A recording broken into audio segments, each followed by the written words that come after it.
Hi everyone, welcome back to an another video. और आज की इस वीडियो में हम बात करने वाले हैं आपके जनरल पेपर के बारे में। डैट इज COQP 1111 का आपका पेपर है ये जनरल पेपर। एंड इसमें आपके मेजरली हम सिलेबस के बारे में भी डिस्कस करेंगे, बट मोस्ट इंपॉर्टेंटली हम टोटल आज की इस वीडियो में 50 इंपॉर्टेंट MCQs देखने वाले हैं जो कि आपके जनरली सिलेबस के जो है रिलेटेड रहेंगे। एंड बिकॉज 50 इंपॉर्टेंट MCQs होने वाले, तो कुछ पर्टिकुलर के क्वेश्चन के आंसर्स मैं आपको नहीं बताने वाली, तो वो आपको डायरेक्टली कमेंट्स में भी बताने होंगे। So let's begin with the video now. सबसे पहले अगर हम बात करें, आपका जो पेपर का नाम है डैट इज जनरल पेपर, तो इसमें कोई ऐसा एक स्पेसिफिक सिलेबस नहीं है, बट यस इसमें आपको कुछ हिंदी का भी पार्ट मिलेगा जो कि मैं इस वीडियो में जो कवर नहीं करूंगी। हिंदी का स्पेशल पार्ट नहीं होगा because Hindi typing is not something जो कि मैं अभी हूँ इसमें, तो इसलिए आपको जो है बाकी इंग्लिश, मैथमेटिक्स या रीजनिंग वगैरह, क्योंकि लॉजिकल रीजनिंग भी है इसमें, तो वो सब कुछ जो है आपको इजीली इस पेपर में या फिर इस वीडियो में मिल जाएगा। So let's begin with the video now. First of all आपको सारे क्वेश्चंस मिलने वाले हैं और सबसे पहला हमारा क्वेश्चन है here that is English comprehension का एंड ग्रामर का। सबसे अगर हम बात करें इंग्लिश कॉम्प्रीहेंशन में, तो हमारे पास एक क्वेश्चन है यहाँ पे। इसमें आपको जो एक एरर बताना है, neither of the students have completed their assignment on time. अब आपको क्या लग रहा है कि इसमें से कौन सा एरर होने वाला है? एंड बिकॉज ताकि आप एक अपना एरर जो है वो कमेंट्स में भी बता सको, आप चाहो तो कॉपी लेके बैठ जाओ और वहाँ पे अपने आंसर्स लिखते चलना कि फर्स्ट का आंसर ये होगा, सेकंड का ये होगा, एंड देन हर 5 या 6 क्वेश्चन के बाद में आपको आंसर्स भी बताने वाले, तो उस हिसाब से आप चेक कर सकते हो। So neither of the students have completed their assignment on time. अब मैं आपको इसमें सिर्फ एक ऑप्शन बता देती हूँ, दैट इज कि इसका जो करेक्ट आंसर होगा that is B part. Options में आपको दिमाग में पता होना चाहिए कि क्यों आपका जो बी पार्ट जो है वो करेक्ट आंसर होगा। नेक्स्ट अगर हम देखें that is choose the part one word substitution. One word substitution का जो है इसमें से एक बताना है। एक पर्सन जो कि बहुत सारी लैंग्वेजेस को स्पीक कर सकता है, बहुत सारी लैंग्वेजेस को जो है बोल सकता है, तो उस पर्सन को क्या बोलते हैं? 4 ऑप्शन है आपके। और ऑल्सो हाँ, इन चारों का ना आपको मतलब मुझे कमेंट से बताने हैं। What is philanthropist? फिलेंथ्रोपिस्ट का एक जो पूरी सेंटेंस है उसका क्या होता है, वो क्या करता है, क्या उसका काम होता है, वो सब कुछ आपको बताना है। पॉलीग्लॉट का भी पता होना चाहिए क्योंकि आंसर है भाई इसको पर्टिकुलर वीडियो का। उसके बाद पॉलीमैथ का एंड उसके बाद ओमनीपोटेंट का। चारों के ऑप्शंस के आंसर जो है आपको पता होना चाहिए कि इसका मीनिंग क्या होता है, इसके फ्रेजेस क्या हैं। उसके बाद we have is correct synonym of ephemeral. Ephemeral का करेक्ट सिनोनिम आपके दिमाग में होना चाहिए और आप इसमें से 4 में से चूज कर सकते हो कि आपको कौन सा जो इसका करेक्ट आंसर होगा। नेक्स्ट क्वेश्चन है identify the meaning of idiom burn the midnight oil. रात का जो एक कह सकते हैं ना, बर्न द मिडनाइट ऑयल, इसका क्या होगा? वेस्ट टाइम, टाइम को वेस्ट करना, work late into the night, sleep early या सेलिब्रेट। एंड फिफ्थ है आपके पास choose the correct sentence. Correct sentence आपको चूज करना है। She is married with a doctor, she is married to a doctor, she is married by a doctor तो बिल्कुल नहीं हो सकता, she is married in a doctor भी नहीं हो सकता है। तो मेजरली दूंगा, अब आपको पता होना चाहिए इन दोनों में से जो करेक्ट आंसर कौन सा होगा। अब मैं आपको जो है सबके आंसर्स दिखा देती हूँ। First answer is B part that is neither of. इसमें जो है जनरली आपको बताया गया है कि नीदर ऑफ जो है वो एक सिंगुलर है एंड यहाँ पे हैव की जगह जो है, इट शुड भी क्या होना चाहिए? हैज कंप्लीटेड, हैज कंप्लीटेड आना चाहिए instead of have completed. Then we have is polyglot. Polyglot का मतलब होता है एक पर्सन जो कि जो है बहुत सारी लैंग्वेजेस या मल्टीपल लैंग्वेजेस जो है बोल सकता है। अब आपको मुझे इसमें फिलेंथ्रोपिस्ट और पॉलीमैथ और एक और वर्ड जो हमने पढ़ा था उस पर्टिकुलर क्वेश्चन में उसका मीनिंग बताना है। देन वी हैव इज जो थर्ड है option that is momentary. Momentary का जो डायरेक्ट मीनिंग होता है सिनोनिम दैट इज एफेमेरल। एफेमेरल का मतलब होता है lasting for a very short time, मतलब जो कि जल्द ही खत्म हो सकता है, टेम्परेरी। ये आपके कुछ वर्ड्स है जो कि सिनोनिम्स हैं इनके। नेक्स्ट अगर हम बात करें that is work late into the night. Work late into the night मतलब जैसे हमने बात करी बर्न द मिडनाइट ऑयल, मतलब कि रात के वो जाग कर काम करना, दैट इज कि आप जो है रात का जो क्या कहते हैं ना अपना बॉडी का तेल निचोड़ रहे हो, तो वो चीज़ हो गया। एंड मीन्स टू स्टडी और work late at night. And then we have is she is married to a doctor. Married to जो है ये करेक्ट प्रपोजिशन होगा यूसेज के लिए। नेक्स्ट अब हम बात कर लेते हैं that is question second part है हमारे पास जनरल नॉलेज एंड अवेयरनेस का। आई थिंक इसमें अवेयरनेस की स्पेलिंग गलत हो सकती है जितना मुझे लग रही है। कमेंट्स में मुझे बताना कि ये स्पेलिंग सही है गलत है, बिकॉज अभी आप पेपर देने जा रहे हो तो इसमें ये क्वेश्चंस एरर वगैरह के आ सकते हैं। कमेंट्स में मुझे बताना है अवेयरनेस की स्पेलिंग ठीक है या फिर गलत है। गलत है तो भी सही करके बताना, करेक्ट स्पेलिंग भी आप मुझे कमेंट्स में मेंशन कर सकते हो। नेक्स्ट क्वेश्चन है who was the first women president of Indian National Congress. First women president कौन थी इंडियन नेशनल कांग्रेस की? प्रेजिडेंट याद रखना, ये इंदिरा गांधी का आंसर तो बिल्कुल मत देना क्योंकि she was a prime minister. 4 option है सरोजिनी नायडू, एनी बेसेंट, विजय लक्ष्मी पंडित और इंदिरा गांधी, तो वो तो मैंने आपको बता ही दिया। देन ये what is the capital of Norway. Norway का कैपिटल जनरली पेपर में जो जीके में पूछा जा सकता है आपके पास, बट इसके अलावा भी बहुत सारे ऐसे क्वेश्चन है जो कि पूछे जा सकते हैं, तो ये बहुत ज़्यादा इंपॉर्टेंट क्वेश्चन नहीं है। अगर आपको नहीं आता तो भी तो कोई ज़्यादा फर्क नहीं पड़ेगा।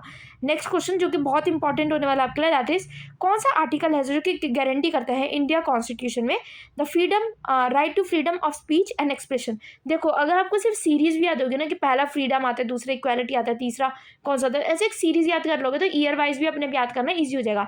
लाइक लास्ट में आपको पता है कॉन्स्टिट्यूशनल रेमेडीज आता है, उससे पहले आपको पता है जो कल्चरल वाले राइट्स होते हैं वो वाले आते हैं। तो एक सीरीज भी याद कर लोगे तो अपने आप आपको आर्टिकल्स याद करना और ज़्यादा ईजी हो जाएगा। नोबेल प्राइज़ जो कि अवार्ड नहीं किया जाता है कौन सी फील्ड में, लिटरेचर में दिया जाता है, मैथमेटिक्स है, मेडिसिन है और इकोनॉमिक्स है। तो अब आपको करेक्ट आंसर इसका सोचना है। एंड 10th क्वेश्चन है who among the following wrote Gitanjali. Gitanjali का तो आंसर सबको पता होना चाहिए बिकॉज ये एक ऐसा क्वेश्चन है जीके का जो कि आपको हर जगह पूछा जा सकता है। सो अब हम देख लेते हैं इसका answer. Answer 6 is Annie Besant. She was the first women to preside over the Indian National Congress, मतलब ये मेजरली पहली प्रेसिडेंट थी इंडियन नेशनल कांग्रेस की। Then we have is the Oslo. Oslo जो है वो कैपिटल है नॉर्वे की, और जैसे मैंने आपको बताया इसकी इतनी इंपॉर्टेंस नहीं है, स्टिल याद रहे तो रख लेना। उसके अलावा है आर्टिकल 19 जो कि इंडिया कॉन्स्टिट्यूशन का, जो कि गारंटी करते हैं freedom of speech and expression. Then ये इज मैथमेटिक्स। इसमें पर्टिकुलर मतलब कि जो मैथमेटिक्स का एक नोबेल प्राइज़ है वो आपको नहीं दिया जाता उस फील्ड में, बाकी इकोनॉमिक्स में आपको दिया जाता है एंड लिटरेचर में तो दिया ही जाता है, ये चीज़ आपको पता होनी चाहिए। एंड देन गीतांजलि किसने लिखी है, that is Rabindranath Tagore, and उनको जो है इस चीज़ के लिए पर्टिकुलरली नोबेल प्राइज़ भी मिला था फॉर द लिटरेचर। उसके बाद हम बात करें थे अब कंप्यूटर बेसिक्स के बारे में। कंप्यूटर बेसिक्स पता है उन बच्चों को ज़्यादा अच्छे से समझ आ जाएगा जिन्होंने थोड़ा भी बहुत कंप्यूटर चला रखा होगा, क्योंकि बहुत बेसिक कंप्यूटर क्वेश्चंस होते हैं इसमें, बट ये नॉर्मल क्वेश्चंस भी हो सकते हैं। जैसे कि ये है, इसमें पूछा गया है कौन सी एक प्रोग्रामिंग लैंग्वेज नहीं है। अगर कोई बच्चा प्रोग्रामर नहीं भी हो उसको भी थोड़ा थोड़ा पता नहीं चाहिए, पाइथन, जावा, HTML ये सारी ही प्रोग्रामिंग लैंग्वेज है। बट विंडो तो एक अपडेट टाइप है, जैसे विंडो 10 विंडो 11 हो गया, तो that is not a programming language. उसका करेक्ट आंसर मैंने आपको ऑलरेडी बता दिया। इसलिए सेकंड बहुत इंपॉर्टेंट क्वेश्चन है, हर दूसरे जीके क्वेश्चन में आपको मिल जाएगा कंप्यूटर जिसमें आ रहा है, that is what is the full form of RAM, that is RAM, and what is the full form of ROM। दोनों की फुल फॉर्म पता होनी चाहिए और दोनों के कमेंट्स में आप मुझे इसका आंसर बताने वाले हो। नेक्स्ट क्वेश्चन है what is the shortcut key to open task manager in the Windows. Windows के जो लैपटॉप, मतलब जैसे आप लैपटॉप ऑन करते हो, कंप्यूटर ऑन करते हो, तो उसमें टास्क मैनेजर को ओपन करने का सबसे इजी तरीका क्या होगा। कंट्रोल ऑल्टर R डिलीट तो बिल्कुल भी नहीं हो सकता, ऑल्टर F4 भी नहीं हो सकते हैं। अब दो ऑप्शन है आपके पास, अब आपको इसमें बताना है कि कौन सा आंसर जो है वो करेक्ट होगा। नेक्स्ट हमारे पास अब आंसर्स देख लेते हैं। तो फर्स्ट यहाँ पे बताया गया HTML is a markup language and not a programming language. हाँ, तो इसका आंसर HTML है, ये करेक्ट कर लेना। मोस्ट प्रोबेबली तो आई थिंक सो विंडोज भी हो सकता था, बट आप मुझे कमेंट्स में बताना इसका आपका करेक्ट आंसर क्या लगता है। देन मैंने आपको बोला रैम और रोम दोनों के आपको जो है फुल फॉर्म पता होनी चाहिए। RAM stand for random access memory. Next question है question number 13, that is of control shift and ESC। ESC generally आपको मिलेगा अपने कीबोर्ड या फिर लैपटॉप के सबसे ऊपर साइड में, लेफ्ट हैंड साइड में। एंड ये शॉर्टकट जो है डायरेक्टली आपको जो है ओपन कर देता है टास्क मैनेजर इन विंडोज़।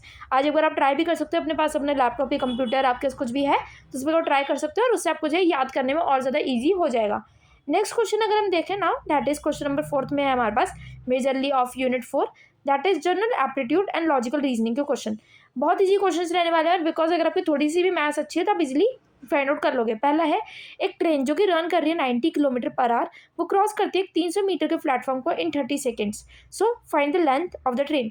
90 किलोमीटर पर आवर की स्पीड से मतलब रन कर रही है, 300 मीटर का आपके पास प्लेटफॉर्म है, तो आपको इसकी स्पीड बतानी है, लेंथ बतानी है ऑफ द ट्रेन। सेकेंड है एक सम ऑफ मनी जो है वो डबल कर लेता है itself in 5 years at simple interest, what is the rate of interest. तो आपको रेट ऑफ इंटरेस्ट निकालने का फॉर्मूला पता होगा तो आप बहुत इजीली इसको निकाल लोगे। इसके एक्सप्लेनेशन देख लेते हैं। फर्स्ट आंसर होगा हमारा 400 meter, that is the length of the train, that is speed is equals to, आपको देखना है पहले तो स्पीड कितनी है हमारी 90 kilometre per hour, that is आपको क्योंकि किलोमीटर पर आपको मीटर पर सेकंड में आप चेंज करोगे, एंड उसमें जनरली आपका रहता है 5/18 को आपको उसको जो मल्टीप्लाई करना होता है, या फिर 18/5 ऐसा कुछ रहता है जनरली। हाँ, आई थिंक 5/18 या 18/5 को आपको मल्टीप्लाई करके एंड देन आपका जो आंसर आता है वो हो जाता है आपकी स्पीड उसके मीटर पर सेकंड में, एंड देन टोटल डिस्टेंस आप इजीली निकाल सकते हो, दैट इज 25 मल्टीप्लाइड बाय 30, जो क्योंकि 25 means your speed and the 30 जो कि आपके पास जनरली आपका आंसर आ जाएगा, and then that is 750 meter का आपके पास जो टोटल डिस्टेंस आ जाएगा। टोटल डिस्टेंस को आप कैसे करोगे, तो ट्रेन लेंथ को आप जो क्या करोगे, total distance minus the length of the train, और वो आपका आ गया आंसर 400 मीटर मतलब total distance minus 300, that is आपका आ जाएगा लेंथ ऑफ द ट्रेन का आंसर। सेकेंड हमारे पास जो करेक्ट आंसर होगा that is 20%, P into R into T divide by 100, ये तो आपको सबको पता ही होगा, दैट इज हमारे को पता चल जाता है उससे हमारा सिंपल इंटरेस्ट। अब आर निकालने के लिए that is R is equals to 100/5 and जो हमारा करेक्ट आंसर हो जाएगा that is 20%। Also because maths के क्वेश्चन में हो सकता है थोड़ी एक्सप्लेनेशन ज़्यादा ना हो या फिर कुछ गलत भी हो, तो कोई भी अगर आपको लगता है नहीं ये गलत आंसर है तो आप कमेंट्स मुझे सही एक्सप्लेनेशन के साथ बता सकते हैं। नेक्स्ट क्वेश्चन है लॉजिकल रीजनिंग का।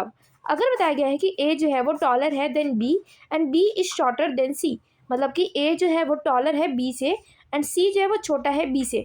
अब एक चीज़ याद रख सकते हो आप, ए और सी दोनों ही टॉलर होंगे देन बी, क्योंकि ए टॉलर है बी से भी बट शॉर्टर देन सी। नहीं रुको, ए टॉलर है बी से, हाँ ठीक है, तो ए बड़ा हो गया बी से बट बी शॉर्टर देन सी। अच्छा ठीक है, ए जो है वो ही शॉर्टर देन सी, तो सी सबसे बड़ा फिर ए फिर बी। अब इन्होंने बोला D is shorter than B, तो अब हमारा आंसर आ गया था सी ए बी डी, तो हमारा जो सबसे छोटा हुआ दैट इज डी, ये आपका करेक्ट आंसर समझ आ गया। नेक्स्ट है मिसिंग वाला, मिसिंग नंबर से आपको बताना है। देखो पहले में आपके पास यहाँ पे क्या है, ये आप मैं आपको ना निकालना सिखा देती हूँ एक, ताकि आपको इजीली समझ आता है। 2 और 6 का डिफरेंस कितना हुआ 4, 6 और 12 का डिफरेंस कितना हुआ 6, 12 और 20 का डिफरेंस कितना हुआ 8। अब 4 6 8, अगले का डिफरेंस कितना होगा 10, और फिर 10 के बाद अगर आप 10 यहाँ पे लोगे तो यहाँ पे आपका करेक्ट आंसर आ जाएगा 30, इसका आपका आ जाएगा 30, और 30 और 42 का कितना डिफरेंस हुआ 12, तो इसका आपको पता चल गया करेक्ट आंसर क्या हो जाएगा आपका 30। ये आपको इजीली निकाल लिया हमने। नेक्स्ट क्वेश्चन है, अगर हम प्लस को मल्टीप्लाई कर देते हैं, माइनस को डिवाइड कर देते हैं, मल्टीप्लाई को माइनस कर देते हैं and divide means plus, what is the value. एक सॉल्व करके दिखा देती हूँ मैं आपको ये इजीली। सो सबसे पहले आपको लिखना है, देखो नंबर्स लिखते चलो। 8 प्लस के इन्होंने क्या बोला था कि प्लस की जगह हम इसको क्या लगाएंगे, 1 सेकेंड, हाँ। सो अभी हम इसको लिख लेते हैं सबसे पहले। 8 इन्होंने बोला 8 प्लस की जगह हमारे को इस पर क्या लगाना है, प्लस की जगह इन्होंने बोला मल्टीप्लाई 4, माइनस की जगह हम क्या लगाएंगे डिवाइड बाई 2, मल्टीप्लाई की जगह हम क्या लगाएंगे यहाँ पर, मल्टीप्लाई की जगह बोला गया माइनस, माइनस की जगह यहाँ पे हम लगाएंगे 6, डिवाइड की जगह हम क्या लगाएंगे plus, that is 3।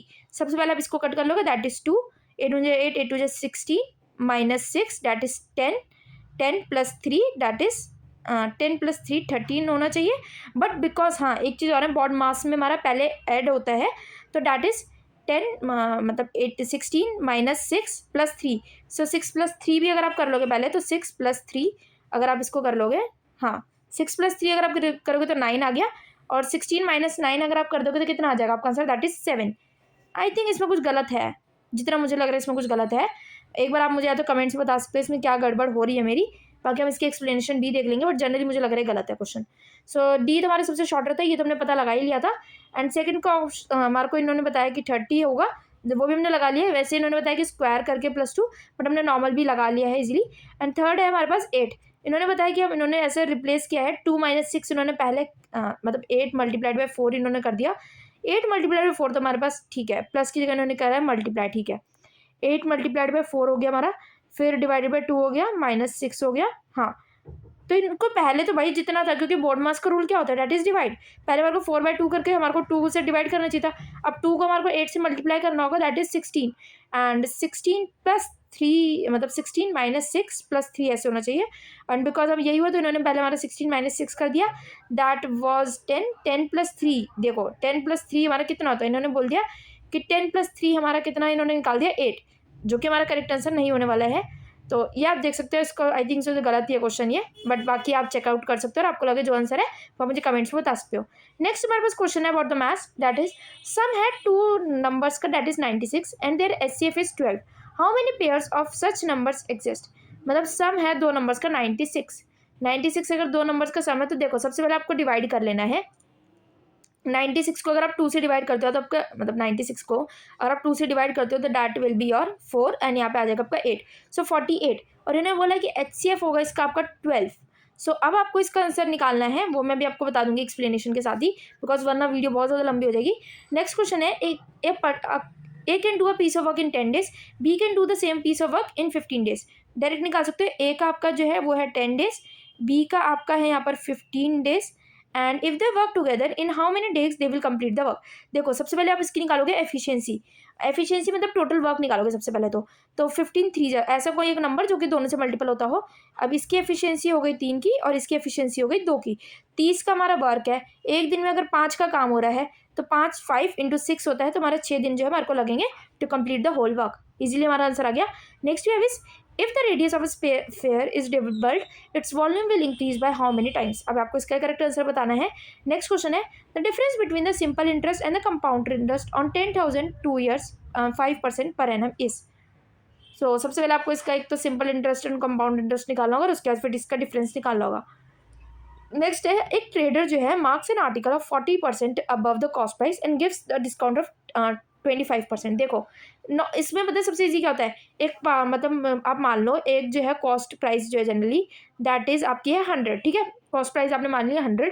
A trader marks an article, mark price उसने 40% बढ़ा दिया दैट इज 140, ठीक है। अब उसने क्या करा, अब 25% का डिस्काउंट दे दिया। 14 का 25% कितना होगा, 14 का 25% होगा 14 + 14 इज टू 28, 28 + 7 दैट इज 35। 35 अगर आप इसमें से 140 में से माइनस कर दो दैट इज 105, और 100 में से अगर 5 आपको जाना तो दैट विल बी 5% का डिस्काउंट। ये आपका करेक्ट हो गया। अब इसका आप आंसर्स देख सकते हो, तो ये आपके पास सारे आंसर्स हैं। एक बार आप निकाल सकते हो, 6 डेज हमने सही निकाला था इसका। उसके अलावा 8 टाइम्स की वॉल्यूम 25 रुपीज़ इसमें निकाला और 5% का हमारा जो है वो प्रॉफिट परसेंटेज हुआ। नेक्स्ट हमारे पास है लॉजिकल रीजनिंग का।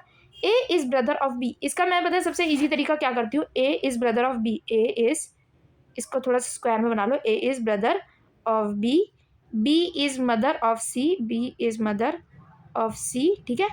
How is A related to C. A क्या है सी का, सी का ए क्या है, अंकल होंगे, हाँ अंकल होंगे, यस। फादर तो हो ही नहीं सकते, ब्रदर भी नहीं हो सकता, ग्रैंडफादर भी नहीं हो सकते, अंकल होंगे, सही बात है। नेक्स्ट है a clock shows 4:10, what is the angle between the our and minute hands. 4:10 दिखा रही है घड़ी, 4:10 कितने पे होते हैं, देखो यहाँ पे ऐसे घड़ी बनाई है हमारी, तो अगर हम 4:10 देखें, बिकॉज मैं तो भी घड़ी है मेरे सामने, तो मैं ऐसे देख लूँ अगर, सो ये हमारे पास ऐसा कुछ 4 होगा, बिकॉज ये हमारे पास 5 होगा और ये हमारे पास 6 होगा, ठीक है। तो ये हमारा हो गया 4, और ये हमारे पास होगा 10, ये हमारे पास होगा 11 और ये हमारे पास होगा 12। तो कितने इन्होंने बोला है, what is the angle between the our and minute hand. Our and minute hand में कितनी जो है डिग्री हमारी बना रही है जनरली 4, अच्छा सॉरी, ये हमारा ऐसा नहीं होना चाहिए, बिकॉज 4:10 है, मैंने गलती से 50 का लगा दिया था, रुको, 4:10 कितना एंगल होगा ये आपको बताना है जनरली। तो देखो अगर आपको पता है 4:10 बोला है, तो अगर अगर बड़ी सी 3 पे होगी तो 1 पे होगी, और वो होगी 2 पे तो 12 पे होगी। तो जनरली अगर हम देखें 90% से कम आ रहा है, बट जितना आई थिंक सो ऐसे आप लगा सकते हो 3 को डिवाइड करके और उसको फिर डबल कर सकते हो, 30 और 60 तक का मे बी होना चाहिए इसका। बाकी अब इसका आंसर देखते हैं हम करेक्ट आंसर क्या होगा। मिसिंग सीरीज ईजी रहता है आपके लिए जनरली, बिकॉज देखोगे अगर आप 8 और 27, इसमें तो 8 और 27 करने की जरूरत ही नहीं है, हाँ ये चीज़ सही है। चलो 2 का देखो 2 का क्यूब कितना होता है 8, 3 का क्यूब कितना होता है 27, 4 का क्यूब कितना होता है 64, 5 का क्यूब आपको बताना चाहिए, 5 5 से 25, 25 5 से 125, 6 का क्यूब होता है 216, 7 का क्यूब होता है 343। बहुत ईजी था ये आंसर, 125 का करेक्ट आंसर हो गया। देन अब नेक्स्ट क्वेश्चन है A is older than B. देखो इसका पता है एक चीज़ आप बता देती हूँ, ये आपको ऐसे दिमाग में करने की जरूरत नहीं है। A is older than B, ठीक है, but younger than C, younger है देन सी, तो सी हमारे यहाँ आ गया। D is younger than D, D is younger, D is younger than B, who is the youngest, ये हमारा आंसर आ गया डी। नेक्स्ट है if white is coded as X, ये वाला पर्टिकुलर कोड, तो अब ब्लैक आपको कोड बताना है, ये आप खुद कर सकते हो, कोड इजीली निकालना होता है। अब देखो सबसे पहले हमारा अंकल आंसर सही था, 40 डिग्री हमारे को बताया गया क्लॉक वाले का आंसर, 125 हमारा आंसर सही था, डी हमारा आंसर सही था। और ये आपको अल्फाबेटिकल सीरीज आपको खुद निकालनी है, तो आप चेकआउट कर सकते हैं। आंसर कोई गलत होता है तो मुझे कमेंट्स में बता देना। नेक्स्ट है who is known as the iron man of India. Iron man India का कौन कहलाता है, 4 ऑप्शन है भाई, देख लो। मुझे ना ये बेकार के आंसर नहीं होने चाहिए, इसमें जीके का क्वेश्चन है, बहुत डायरेक्ट है, या तो आंसर आने चाहिए या आंसर नहीं आने चाहिए। नेगेटिव मार्किंग के लिए मत जाना, अगर नेगेटिव मार्किंग है पेपर में एक बार चेक कर लो। अगर आपको जस्ट जानना है कि मैम हमारे पेपर में नेगेटिव मार्किंग है या नहीं है, मुझे कमेंट से बता देना, जिस पर्टिकुलर पेपर के लिए आप जानना चाहते हो तो उसका मैं आपको बता दूंगी। बट येस, कोई भी भाई जीके में ना तुक्केबाजी मत करना, एक तुक्का मारा आपने और नेगेटिव मार्किंग हुई तो नंबर गया साफ। Next is sorrow of Bihar जो है कौन सी रिवर को कहा जाता है। What is the chemical formula of ozone, भाई पता होना चाहिए, O3 ओजोन का केमिकल फार्मूला है। CO2 कार्बन डाइऑक्साइड का है, O2 I think so oxygen का है, I am not sure right now. N2 तो मुझे नहीं पता, मे बी नाइट्रोजन का हो सकता है, बट मैं इसका श्योर नहीं ले रही हूँ। Who was the first Indian to win an Indian Olympic? So first एक ऐसा कौन सा इंडियन था जो कि जो है इंडियन ओलंपिक जीतता है एंड गोल्ड मेडल? सो ये आपको बताना है कमेंट्स में अगर आपको पता है तो। And what is the currency of Japan? Japan की करेंसी तो थोड़ा थोड़ा पता होनी चाहिए यार, करेंसी तो हर जगह की पता होनी चाहिए, रशियन की कौन सी है, यूएससी का तो सबको पता होती है डॉलर वगैरह की, बट बाकियों की भी थोड़ी थोड़ी करेंसी के बारे में पढ़ लेना। इंडिया की पता है INR है, फिर रुपीज़ है। सबसे पहले Sardar Vallabhbhai Patel, iron man of India, उन्होंने की रोल प्ले किया था in integration of India's princely states, अगर आपको याद होगा। हाँ, मुझे ये ज़रूर बताना कि कितनी टोटल प्रिंसली स्टेट्स थी, ये मैं आपको बता देती हूँ। 500 से ज़्यादा प्रिंसली स्टेट्स थी, उनको उस सबको एक जोड़ने की उन्होंने कोशिश करी थी। फिर भी कुछ जो थे 3 या 4 जगह ऐसी थी जिन्होंने बहुत ज़्यादा नहीं माने थे इतनी जल्दी इंटीग्रेट होने के लिए, फिर वहाँ पे भी कुछ ना कुछ दाव वगैरह खेला गया था बाय सरदार वल्लभ भाई पटेल। तो आप मुझे तो चारों के नाम बताना और टोटल कितनी प्रिंसली स्टेट्स थी इंडिया में वो भी आपको बताना है। कोसी रिवर जो है दैट इज़ द वन जो कि कॉज करती है बिहार में, मतलब जनरली जो है कॉज करती है floods in the Bihar and उसको बोले जाते हैं सौरो ऑफ बिहार। ओजोन आपको मैंने बता दिया करेक्ट आंसर इसका। अभिनव बिंद्रा जो है that was the one who won the gold medal in shooting at 2008 Olympics. And yen जो कि है correct official currency of Japan. Next you have is the computer basics का question, what does HTTP means? So ये आपको पता होना चाहिए। Then you have is the control Z का मतलब क्या होता है, रीडू, कॉपी, अंडू या पेस्ट। कंट्रोल Z का आपको पता होना चाहिए। उसके हाँ, कंट्रोल X का भी पता होना चाहिए बिकॉज कंट्रोल Z और कंट्रोल X काफ़ी सिमिलर होते हैं, दोनों एक दूसरे के लिए काम करते हैं जनरली, जैसे हमारे पास कंट्रोल C और कंट्रोल V तो होता है वैसा। Then we have which of the following is an output device? Output device कौन सा है, माउस, कीबोर्ड, प्रिंटर या scanner? Next is what is the default extension of a Microsoft Excel? So Microsoft Excel का तो आपको correct पता ही होना चाहिए, दैट इज XLS। टेक्स्ट अभी जैसे मैंने आपको ये फॉर्मेट प्रोवाइड कर दिया दैट इज TXT। डॉक्स होते हैं जनरली जैसे कि आप वर्ड फाइल वगैरह बनाते हो उसमें जनरली यूज़ होते हैं। PPT तो पता ही होगा स्कूल में कितनी PPT बनाई होंगी। Next you have is what is the smallest unit of computer memory? तो ये आपको पता होना चाहिए, ये मुझे भी नहीं पता अभी तक तो इसका हम देख लेते हैं करेक्ट आंसर जो भी होगा। So first of all HTTP की फुल फॉर्म है hyper text transfer protocol. Then we have is control Z का मतलब होता है अंडू, कंट्रोल X का मतलब क्या होता है वो तो पता ही होना चाहिए, बता देना मुझे कमेंट्स में क्या होता है। और मुझे ना ऐसे आंसर्स मत लिख के देना इसका आंसर ये है इसका आंसर ये है, बस ऐसे नहीं, सीधा लिख के देना कंट्रोल X मीन्स ये, ऐसे पूरा आंसर चाहिए मुझे। ये नहीं कि आप कुछ भी लिख के जा रहे हो और भाई बस आंसर लिखते जा रहे हो कमेंट्स में बैठकर, आपको लग रहा है कि हाँ मैम को तो समझ आ जाएगा, ऐसा कुछ नहीं समझ आएगा। नेक्स्ट है प्रिंटर जो कि एक आउटपुट डिवाइस है जो प्रोवाइड करते हैं हार्ड कॉपीज। XLS मैंने आपको बता ही दिया है और XLSX ये 4 है जो मतलब ये दोनों जेट जो कि default extension for Excel files.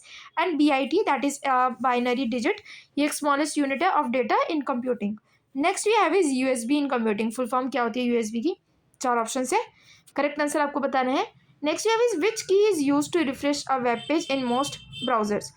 Web page को रिफ्रेश करने के लिए जनरली आपको पता होगा दैट इज F5 यूज़ करते हैं, बाकी हो सकते हैं गलत हो भी आंसर बट मुझे पता जितना है F5 ही होगा। कैपिटल ऑफ कनाडा, कनाडा की कैपिटल आपको बतानी है। मैं 101% बता सकती हूँ कि किसी भी बच्चे को कनाडा की इस समय कैपिटल नहीं पता होगी, सबको ऐसा होगा कि अगर यहाँ पे USA का अमेरिका का ऑप्शन मिल जाता तो उसी पे टिक कर देते। Next is who was the first president of independent India? First president कौन थे इंडिपेंडेंट इंडिया के? सो ये आपको बताना है। एंड देन आपका नेक्स्ट क्वेश्चन है which planet is known as red planet? कौन सा प्लैनेट रेड प्लैनेट भी जाना जाता है? और भाई सारे प्लैनेट्स के कलर वगैरह की थीम जो भी है उनके वो याद होने चाहिए आपको। नेक्स्ट अब हमारे से बोला गया है what is the value of X? ठीक है चलो, इन्होंने बोला है 2x + 3y = 12, x - y = 2। x - y हमारे इन्होंने बता दिया है दैट इज़ 2। तो अब आपको इसका जो करेक्ट आंसर बताना है कि x की वैल्यू क्या होगी। तो x - y की वैल्यू अगर आप पुट करोगे तो वहाँ पे आपको मतलब 2 जगह पुट करोगे तो आपको इजीली मिल जाएगी, बट इसका भी हम देख लेते हैं एक्सप्लेनेशन में कि हमारा क्या आंसर रहेगा। नेक्स्ट हमारे पास अब क्वेश्चन है या एक ट्रेन जो है जो कि मूव कर रही है 72 km/h क्रॉस करती है एक 180 मीटर लॉन्ग प्लेटफॉर्म को 15 सेकंड्स में, what is the length of the train? Length of the train का पहले भी क्वेश्चन किया तो इजीली आप निकाल सकते हो। मिसिंग सीरीज का आप देख लेते एक बार 3 9 27, बहुत ईजी है, देखो बहुत ईजी। 3 को अगर आप इंटू करोगे 3 से, 3 3 जा 9, 9 3 जा 27, 27 3 जा 81, पता होना चाहिए था। 81 3 जा 8 1 जा 8, 8 2 जा 16, 3 24, 240 हो गया। अगर 83 से करोगे और उसमें 3 प्लस कर दोगे तो 243 हो गया। इजीली आंसर समझ आ गया होगा आपको 81। नेक्स्ट क्वेश्चन में हम देख लेते हैं, एक सर्टेन कोड में जो है ब्रेक को हमने लिखा है सी, ये वाला देखो, पता है मेरे को कोड देखते ही समझ आ गया इसमें क्या किया है इन्होंने, BCQRSEFABKL, नेक्स्ट वाला वर्ड ही तो लिखा है इन्होंने। तो अगर आप लिखोगे TQRSTU, एक सेकेंड, हाँ, UABBCIGKLMEF, इतना ये कोड आपका UBCMF मिल गया कोड। इजी था ना, ऐसे ही आपको देखते ही पता चल जाएगा भाई, इतने क्वेश्चंस कर लेने चाहिए ना दिमाग में, ये देखते ही पता चल जाएगा कि इसका करेक्ट आंसर क्या होगा। Next we have is who discovered the law of gravity, ये तो सबको बताना चाहिए भाई, कौन किसने जो लॉ ऑफ ग्रेविटी डिस्कवर करी थी। And then what is the chemical symbol of gold, chemical symbol gold का भाई देख लो, कई बच्चे मुझे पता है AG लगाएंगे इसका करेक्ट आंसर, पर इसका आपको पता होना चाहिए करेक्ट आंसर क्या है। In which year did India gain independence, India को जो किस साल में जो इंडिपेंडेंस मिली थी। अब ये देखना है मुझे, क्योंकि कई बच्चे होते क्या करेंगे 1947 और कई बच्चे करेंगे 1950, क्योंकि उनको लगता है मैम 1949 में भी तो कुछ हुआ था ना, तो 1950 में इंडिपेंडेंस मिली होगी। अब देखो मैं इसके आपको सिर्फ 2-3 के आंसर बता रही हूँ। एक तो 39 का, दैट इज USB की फुल फॉर्म क्या है, दैट इज यूनिवर्सल सीरियल बस, ये आपकी करेक्ट इसकी फुल फॉर्म है। ये एक स्टैंडर्ड है for connecting devices like flash drives, keyboards and the printers to the computer. And F5 जो कि है जनरली हम रिफ्रेश करते हैं अपने वेब पेज को in most of the web computers. बाकी अब लास्ट के जो 10 क्वेश्चन मैंने आपको दिए 41 से 50 तक, सारे आंसर्स आपको मुझे कमेंट से बताने हैं, और एक एक आंसर जो है मैं चेक करने वाली हूँ, उसके बाद ही जो है जिसको भी मैं एक बार को लाइक दे देती थी, हार्ट दे देती थी, आपको रिप्लाई कर देती हूँ, that will be correct answer. But yes, आपको सबको जो है मुझे कमेंट्स में उसका आंसर बताने हैं। कोई और पर्टिकुलर CUET का एग्जाम दे रहे हो, बाद में कभी वीडियो देख रहे हो 1 साल बाद 2 साल बाद, कमेंट्स में मुझे बता देना। कोई और पर्टिकुलर वीडियो अगर चाहिए किसी और टॉपिक से, तो वो भी मैं आपको प्रोवाइड कर दूंगी। वीडियो इन्फॉर्मेटिव और हेल्पफुल होगी तो वीडियो को लाइक कर देना और चैनल को कर लेना सब्सक्राइब। एंड कोई भी क्वेरी होती है तो आप कमेंट से पूछ सकते हैं। तब तक के लिए stay safe, all the best and thanks for watching, bye bye.